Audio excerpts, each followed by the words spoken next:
Hey, welcome. You ever stop and wonder what really makes the difference for a student? What's that one key ingredient that helps them finish school? Is it all about money? Or maybe where they grow up?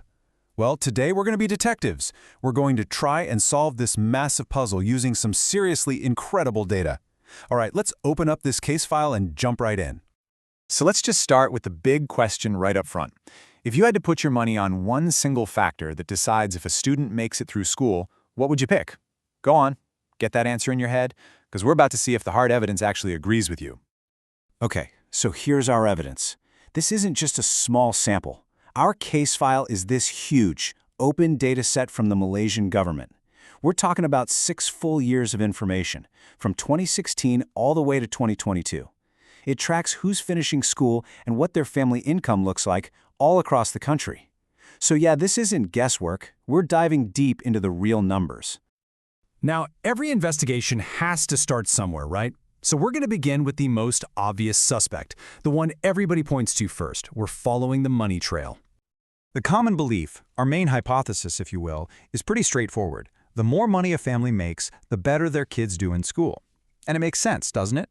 You figure more money means more resources, better tutors, more opportunities. But is that what the data actually says? Let's check it out. And at first glance, the case seems pretty open and shut. You look at a chart like this and you can see a clear trend. States with higher average incomes do tend to have higher school completion rates. It looks like it confirms our theory, right? Case closed? Well, not so fast. Because this is where our investigation gets a major plot twist. This is the part of the story that gets really interesting. It turns out, richer doesn't always mean better. So, when our digital detectives, and by that I mean some really smart AI models, took a much closer look, they started finding these states that just completely break the rule. There are exceptions that totally defy that money equals success idea, and this is where that simple story really starts to fall apart. And this is where the real story starts to come out. The analysis basically sorted every single state into one of 4 boxes. It's based on 2 simple things: how high their income is and how high their school completion rate is. And yeah, you get the groups you'd expect: high income with high completion and low income with low completion. But then you get the outliers, and they're the ones that make you rethink everything. But let's really focus on these outliers, because this is fascinating. Down in one corner, you've got states like Kelantan and Kedah. They have lower average incomes, but get this, they have remarkably high school completion rates. It kind of suggests that maybe things like strong community support or cultural values that really push education can actually win out over economic struggles. And then you look at the total opposite, places like Kuala Lumpur and Johor. They're wealthy states for sure, but their completion rates are way lower than you'd expect. So what gives? Well, one theory is that even in rich areas, if there's huge income inequality, all that wealth isn't actually helping everyone. Okay, so if money isn't the whole story, and it's clearly not, we need to start looking for other clues. What else could be shaping these results? Let's keep digging. All right, so what about gender? We took a look at that too.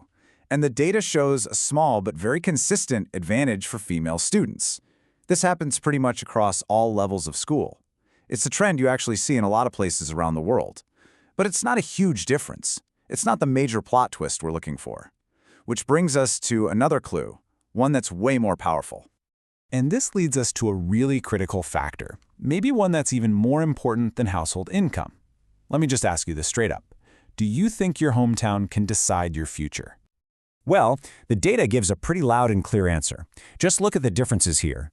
A state like Kelantan is soaring high above the national average for school completion.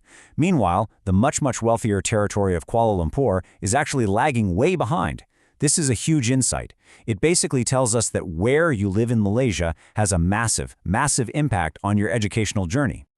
So we've spent all this time analyzing the past, right?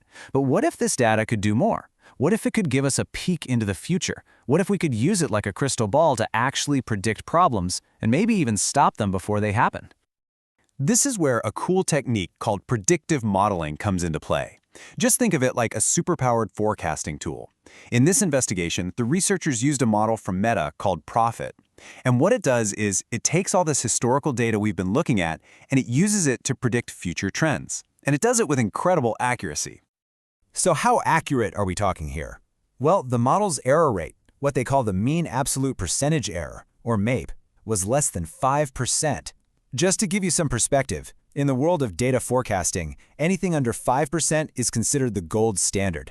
It's highly, highly accurate. So this isn't a wild guess. It's a data-driven prediction you can actually trust. Now, just think for a second about what that really means. It means that policymakers can get a heads up. They could potentially see a drop in school completion coming for a certain state or for a specific group of students years before it actually happens. This is a game changer. It lets them switch from just reacting to problems to actually getting out ahead of them and putting resources where they're going to be needed most. So we followed all the clues, we've looked at all the evidence. What's the final verdict? After all this digging, what did our investigation really uncover? Okay, here are the big takeaways. First off, money matters, but it is not the whole story, not even close.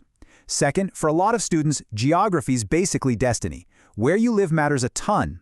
Third, we saw clear proof that things like strong communities can help students succeed even when there's less money around. And finally, these amazing AI tools aren't just for looking at the past, they're for taking action. They can literally help us predict and then shape a better future for education.